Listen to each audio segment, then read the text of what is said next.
This is Dateline News and Conversation. My guest tonight, returning, my dear friend, Dr. Vladimir Kozin. The topics tonight, they're really important here in Russia. The bird flu that originated from the United States biolabs in Ukraine. We will talk about the two counteroffensive by the Ukrainian forces, one yesterday, Sunday, and another just this morning. And then Vladimir's comments on Prigozhin's statement yesterday, I believe, that he was going to send Wagner, his own private military army, to Belgorod to defend the people there from these Ukrainian and Nazi uh, interventions into that region that just don't stop. So, Vladimir, welcome back to the show. Well, thank you very much, Regis, and I would like to welcome all viewers of Mr. Regis' programs. Well, thank you. Let's start, first of all, with the bird flu. You wrote a very extensive report, one of your many, many daily reports on things that are happening in terms of the war in Ukraine, uh, the biological labs. And that's what I want to ask you, first of all. What can you share factually about Russia knows about the origin of the bird flu from the United States biolabs in Ukraine? Mhm. Well, thank you very much for your question. The situation is very serious because, look, during last May, exactly on 17th of May this year, special quarantine measures have been enforced in Moscow against avian flu spread by birds. And we have already destroyed, actually killed, I'm sorry for that, 10 million poultry in my country, in the Russian Federation, especially in two regions. One is very close to Moscow. It's called Yaroslavl. Probably many viewers have knowledge about that city and the region. And the second one is located in near Kirov, Kirov region, very close to the Ural Mountains. So the situation is very serious, and I actually wrote in my report 247 at the end of May. And since last May, there was no extra information concerning this very dangerous disease. Look, we spent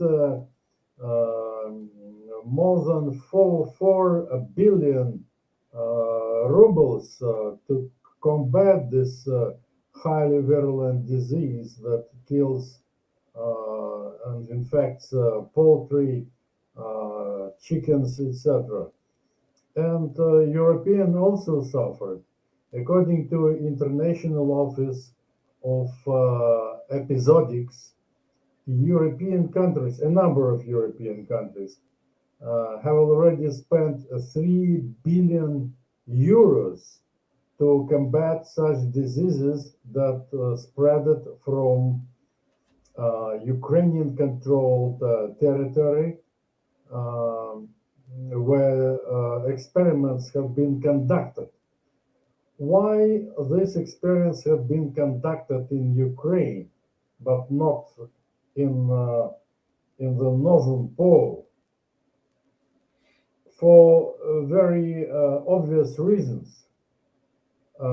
American military scientists involving military experts in Ukraine and civilian experts in Ukraine, they analyzed the major seasonal routes of various kinds of wild birds because they migrate seasonally in winter, in spring, in summer, in autumn, etc., etc. And only several types of birds have been selected that used to fly towards Russia in the eastern direction and in the eastern south direction to the Russian Federation to infect, to poison the I mean friends, other birds and other poultry in my country. This is considered as criminal act. Criminal act. It's a war criminal act, and the United States of America and Ukraine should be responsible for that and pay back a lot of money for a number of European countries who suffered and the Russian Federation naturally as well.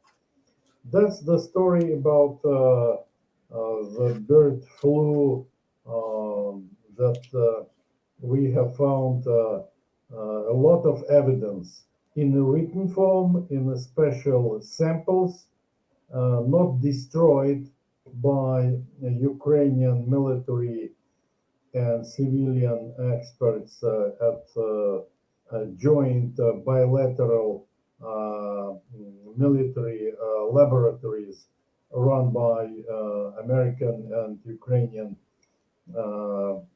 people. So it's one of the gravest danger. I mean, when Washington and Kiev were engaged in spreading such a very dangerous disease across the European continent. Besides, chemical weapons were used by Ukrainians, by Ukrainian military personnel against the Russian troops. White phosphorus, for example, a special munition suspended on various kinds of drones from the sky and on the ground. As to other developments, yes, recently, in the last several days, Ukrainian armed forces wanted to first capture some territory located in the Russian Federation on the historic lands of the Russian Federation, not liberated during the special military operation. In the Belgorod region, just bordering Ukrainian territory from Russian eastern part, and from the area they attacked this area, Ukrainians from the territories fully controlled by Ukrainian armed forces, not by Donbass or other southern regions of Ukraine. So they failed to do it, have been destroyed in two major cases recently when nearly 70 Ukrainian servicemen have been destroyed, killed, etc. And a number of military hardware have been also obliterated completely. But unfortunately, on the other side of this coin of the Ukrainian aggression against bona fide Russian territories, historic lands, as I said, fully controlled by the Russian side, they used heavy artillery fire and multi multi-launch rocket system against purely civilian cities and villages. And yesterday and today, they used more than 500 and 600 of different shells, artillery shells, and multiple launch rocket systems, rockets.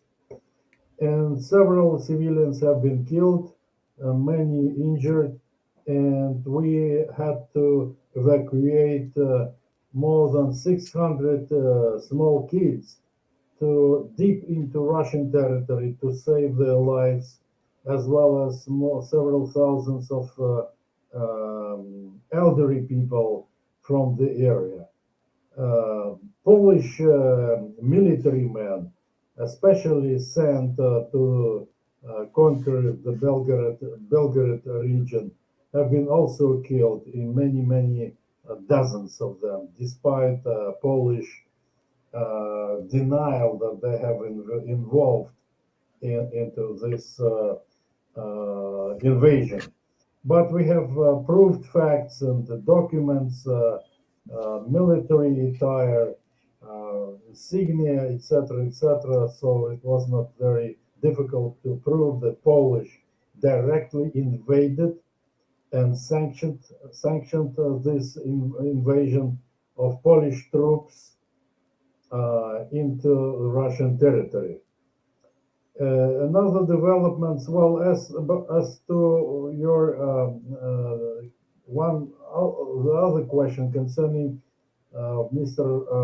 Yevgeny Prigozhin to send his private military company to defend the citizens in Belgorod region. Well, it's up to the highest military command and Mr. Prigozhin himself to arrive at a proper decision what to do. But currently, well, actually, our several types of forces, regular army in the Belgorod region, then border guards, then territorial defense people armed by small arms like assault rifles, Kalashnikov 47, and other options. So managed to kill and to drive back, to kick back all these forces of invasion. But recently, yesterday, there was attempt to start Ukrainian not counter-offensive, as they have been advertising for several months from last January. But Russian military establishment, Ministry of Defense, used a little bit different term. I put it in English. It was a large-scale offensive on the 4th of June against Russian troops concentrated in Donbass area. Several battalions, infantry battalions, and heavy armor battalions were used from Ukrainian side. What are the results? They have not succeeded. The Ukrainian army has not succeeded at all. Losses. Ukrainian armed forces have lost 300 servicemen, 16 Ukrainian tanks of different types, 26 armored fighting vehicles, and 14 motor vehicles. So no chances to survive. That was a major setback. Probably they will try it again. We are waiting with a great enthusiasm because the more people or military hardware Ukrainian armed forces would move against our contingents in Donbass or in any other new territories. So we will repulse them and drive them back and destroy everything because Ukrainians they do not have air forces superiority in the sky above Ukraine.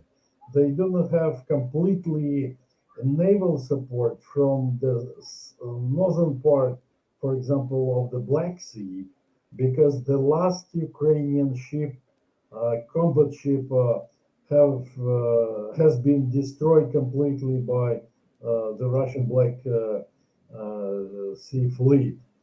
There are no Ukrainian combat vessels in the Azov Sea. A long time ago, it was fully cleaned. So the situation is moving. We are not in the hurry. We are destroying huge military storage sites. I mean, packed with ammunition of various types and heavy weapons. Recently, three huge ammunition depots have been exploded, and the explosion was so high up in the sky, as if it was a nuclear explosion, a nuclear bomb. But no, it was a conventional weapons explosion. And I mean, I have seen two photos, two pictures before our attack and after that. So after that, it was empty ground, empty territory. Nothing was left, I mean, undamaged. We naturally used very powerful kinjal, or in English, dagger, um, hypersonic weapons with a pinpoint accuracy and loaded with heavy, powerful, conventional explosives. So many big military airfields in Ukraine have been also demolished and destroyed, especially landing strips and support buildings, support facilities by the Russian air forces. We recently used heavy strategic bombers. Probably you remember our previous conversations, Regis, when I said that a number of Russian experts, well, hinted, don't be afraid, try to use strategic heavy bombers, but equipped with conventional bombs and missiles, not with nukes. No, no, we are not going to do that. And they did. We used two types of fast moving missiles with a heavy warhead, uh, such missiles that can travel up to 5,000 kilometers, so it can cross any Ukrainian direction. 5,000 kilometers, it's a huge territory. And there is a very good asset that our strategic heavy bombers were not flying in the sky over Ukraine. They stayed in the air or in the Russian airspace without just being killed, being destroyed and hit by Ukrainian anti-aircraft defense, which is very poor. We have destroyed several batteries of Patriot missile sent early in April to Ukraine by the United States, and something like 50 more Patriot missile anti-aircraft defense system that President Zelensky is begging from Washington will be naturally destroyed by our air forces or naval-based missiles that can do this job, because they are very easy to be destroyed because they are in the open air. They cannot move very quickly from their originally assumed positions. They have a number of support cars and sections. It's also just an asset for us. So to wind up my story, I would say that we are ready to do both: to destroy war-fighting machine of Ukrainian army, of the Ukrainian state, and to sign the treaty on complete capitulation, on complete surrender of the Ukrainian regime. And we're also ready to start negotiations about the total surrender of the Ukrainian regime. And I believe that we should also make a hint to NATO chieftains. So take your leader, Vladimir Zelensky, into your just capitals or into your health resort houses, because he is irrelevant. You in NATO don't believe in what Vladimir Zelensky will be able to do on the battlefield. He is a beggar. He is an irrelevant leader in Ukraine, mistakenly elected by Ukrainian populations, duped by his false promises and fairy tales about peace and tranquility in Ukraine. Because the longer he is staying in power, sitting at his throne, the longer will be losses and casualties and sufferings of Ukrainian people and the Russian Federation as well, because we are losing civilians, we are losing military men, but we have to resist to a full-fledged combined Ukrainian NATO military aggression against the Russian Federation. That's it. I have to stop here. Thank you very much, Regis. Okay, Vladimir, may I ask you a few questions? Please go ahead. First of all, and I'm going backwards here, and I'll start with what you were finished talking about, is the armed conflict going on between NATO, United States, and Russian military using Ukraine as a battlefield. Yeah. I always have to stress that. But for a long time, Zelensky appeared to be the symbol of resistance in Ukraine. And that's how he was portrayed, basically, in the rest of the world, the West and the United States. But the United States, as we both know, does not care about Zelensky. Maybe they will give him safe harbor, but the United States has said repeatedly that we will continue to support Ukraine until the last Ukrainian. I have been reading reports that Ukraine has gone out into the streets, in the cities and the villages, and enlisting young men and old men to go to the front with little or no preparation. Right.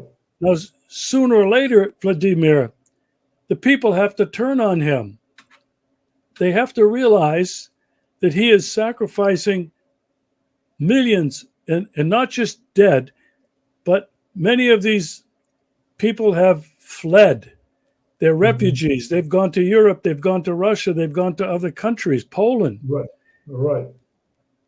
he's basically destroyed the country, The country, right? and sooner or later the people have to recognize him. But my question is this: Mhm.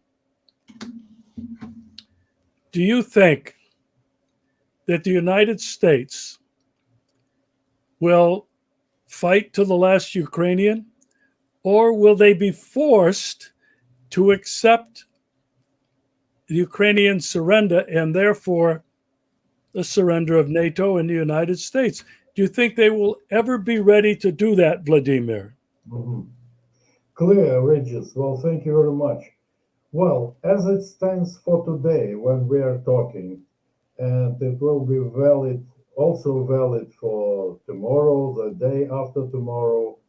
Right, you are. The American leaders and NATO leaders will fight for the last Ukrainian with the Russian Federation.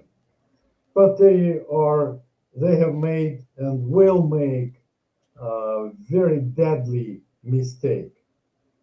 It is impossible to win the Russian Federation when our people are attacked, when our people are killed. We will not surrender. There is no any case in the history of the Russian Federation or in the Soviet Union, that we lost military warfare, military war. We will win, but if the United States of America and the rest in the NATO community will understand that it is impossible to continue this combined aggression against us. But it will be too late. There is no financial system in Ukraine. Who will pay uh, for Ukrainian after this aggression? Not the Russian Federation. No, we have our own tasks and our own, let's see, priorities. You, Americans and NATO countries and European community, you will restore Ukraine and demand from any other leader of Ukraine to return the money Zelensky borrowed and his other predecessors borrowed from the Western countries. Second, who will restore houses destroyed, burned, uh, demolished in Ukraine after aggression is over? You, Americans, Europeans, NATO countries, you have to do it because you initiated this bloodbath voluntarily, unprovokedly. You started. Who will pay back for military uh, techniques, military hardware, military systems, deadly weapons you donated to Ukrainian regime, uh, and we have destroyed many of them. Just I've got fresh figures. Look, we destroyed nearly 500 military airplanes, aircraft, exactly 493 from the beginning of the special military operation. We also destroyed 236 helicopters, military helicopters. We also destroyed 9,431 tanks and armored fighting vehicles combined together. We also eliminated 5,009 field artillery pieces and mortars and 1,114 multiple launch rocket systems. It's tremendous money. Tremendous amount of money is the price for all this. You Westerners, the leaders, not rank and file people, but the leaders of NATO member countries, You are responsible for this kind aggression you unleashed 9 years ago uh, with the hands of Ukraine against the people who simply didn't want to live under the roof of the Ukrainian ultra nationalist banderist regime. So trade and commerce relationship in Europe and between Russia and the United States have suffered. Energy supplies have been blocked, not by us, but NATO member countries. In whose favor? In the favor of warmongers, in favor of war criminals. Who will be responsible for this kind of thing? You, NATO member states. You, Mr. Joseph Biden, and your staffers. Who will pay for the restoration of our own buildings destroyed in the Russian territory and in Donbass and in Kherson and Zaporozhye? Also you, not us. Because simply we defended our land, we defended Russians, we defended our culture, we defended our religion, we defended our languages, we defended our cultural ties and family ties. You have not. You try to destroy it and you will be punished and you will be destroyed. Remember this kind of thing for good, forever, eternally. Regis? Well, um, I think China might be very interested in coming in to help rebuild Ukraine because they have a lot No, invested with their one bridge, one road. You don't think so? no, no. What for? To help aggressor who No, killed no. who killed a lot of people in the Russian Federation, the strongest ally of the People's Republic of China. Never forget about this, Regis. The Westerners will do that. Never. Well, I hope there are uh, Nuremberg trials in maybe in Kiev when this thing is over. But I do think that China has a monetary business investment in Ukraine. They want the war to stop, not just because people are being killed, because it's part of their business plan to build a new Silk Road, which has to go through Ukraine. It is impossible to build the Silk Road or just across Ukraine.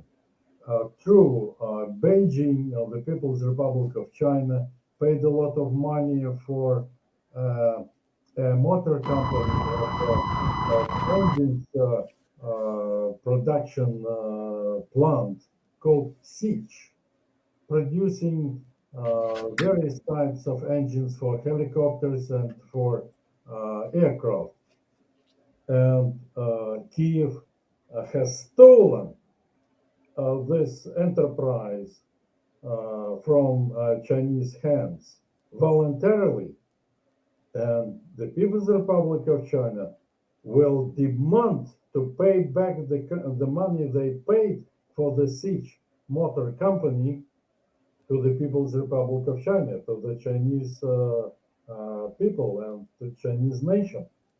And we will support this kind of thing, but they will not restore everything on the territory of a clear-cut aggressor. It's impossible. Nobody will restore.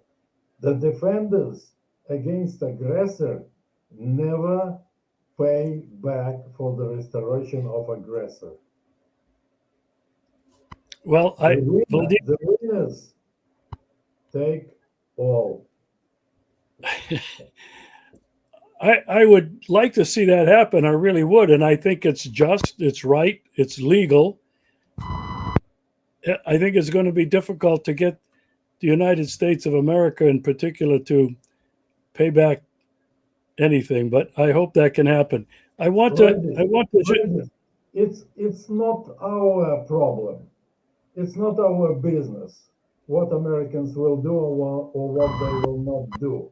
But it is Americans who will do that, Europeans, European Union, NATO countries altogether, 27 from European Union, uh, 20, 29, because I omit Hungary and another, some other NATO nations to pay back money, but all the rest have to do it. So ask Vladimir Zelensky to share his wealth in his pockets, in his sacks. Yes, to share for rehabilitation, for the restoration of Ukrainian society and Ukrainian economy. We will not do that. Forget about this. And all other people, forget about this. We have our own priorities and our own tasks. well, I hope you are right, Vladimir. I really do. I hope you are. Rewind here a little bit because there's some other questions that I have to ask you. In talking about the avian bird flu, um, did you say how many people in Russia have been infected with the flu? I'm not sure I understood that. You used the number 247. What were you referring to? Say it again, 247. I think you said 247, it's my report I sent I prepared and sent to my friends and colleagues. number 2047 report. Yes. Okay. But I'd like to know, do you know how many people in Russia this bird Nothing. flu? Nothing, because just our just medical facilities and various institutes involved in combating this kind of avian flu prevented to poison human beings, and all foodstuffs and chicken and turkey and some other poultry animals sold in the marketplaces or in the big food stores are examined very carefully. You cannot get this kind of avian flu from chicken you buy at the supermarket. It's impossible. Yeah. See, as I said earlier, we destroyed 10 million poultry pieces. Yeah. Yes, as the result of it's this kind of disease, but there are no figures concerning infection amongst human beings. I haven't got any figures, and if Yeah. there were some cases, well, the government would have informed all of us about this, but I haven't heard any infection. You see, Yeah. only just chickens. So I want people to understand this. Almost immediately after the special military operation began, Russia captured several of some 30 or 40 biolabs. Is that correct? About 40, yes, about 40 biolabs, but not all of them. We have found out that there were about 40 jointly run biolabs just run by Americans and Ukrainians. But we have not captured all of them because plenty of them are still available in the center of Ukraine, controlled by Ukrainians, and in the western part of Ukrainian territory. So they're still working probably, but they are not within our reach.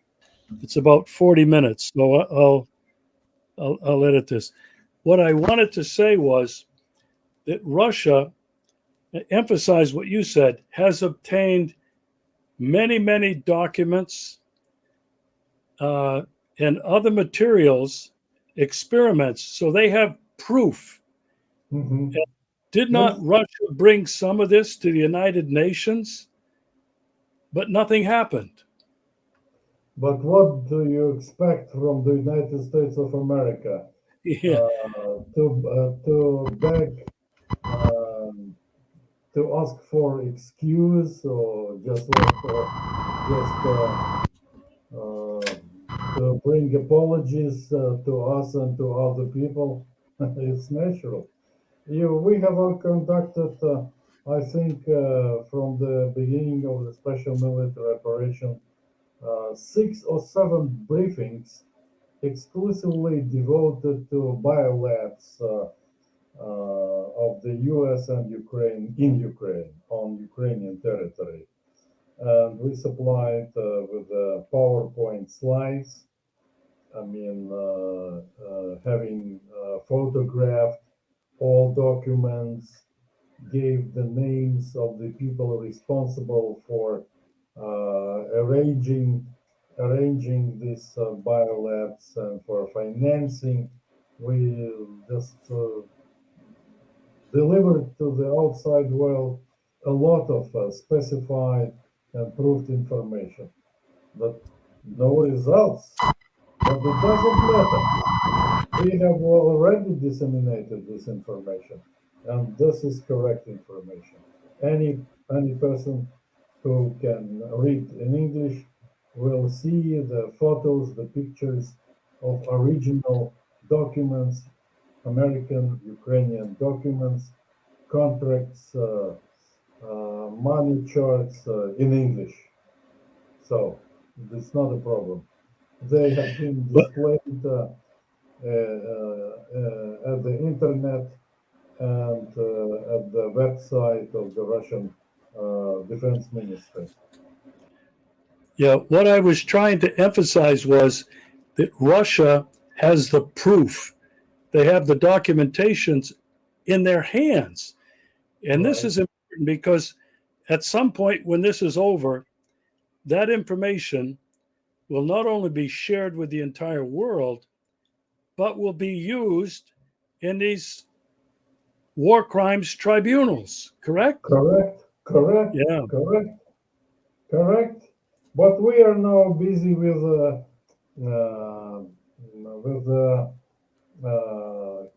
combined Ukrainian NATO aggression against us. That is the task number one. But the time will come, and we will just submit all proofs and all documentation to prove that Americans and Ukrainians have been engaged in a very dangerous and evil acts against humanity. Yeah. And together with all the information they have about the Azov battalion, uh, I mean, they have proof of all of that. They've captured these people, many of them. We don't hear much about it now. Yes, we just captured, especially in Mariupol, when Mariupol was under the siege and was circulated by Donbass and Russian servicemen, troops. But due to exchange of prisoners of war, we just released a number of Azov fighters. But I think, well, it was not very good gesture from the Russian side because Yeah. neo-Nazis should sit in prison till the end of their lives, because their hands are stained with the blood of other people. We should not exchange them. We should exchange minor soldiers who just recently was drafted and actually probably killed nobody on our side, but neo-Nazism, because we proclaimed two major goals while conducting a special military operation: demilitarization and denazification. Because if we release neo-Nazi again and send them back to Ukraine, they will continue attacking us and proliferate neo-Nazi ideology everywhere. Well, Vladimir, I want to thank you very much for your analysis. You're always right on target. It's very much appreciated. We'll look forward to having you back again to keep us up to date on what is happening from the Russian point of view. So thank you, Vladimir. My pleasure, Regis. Take care. Kind regards to you and your friends and family.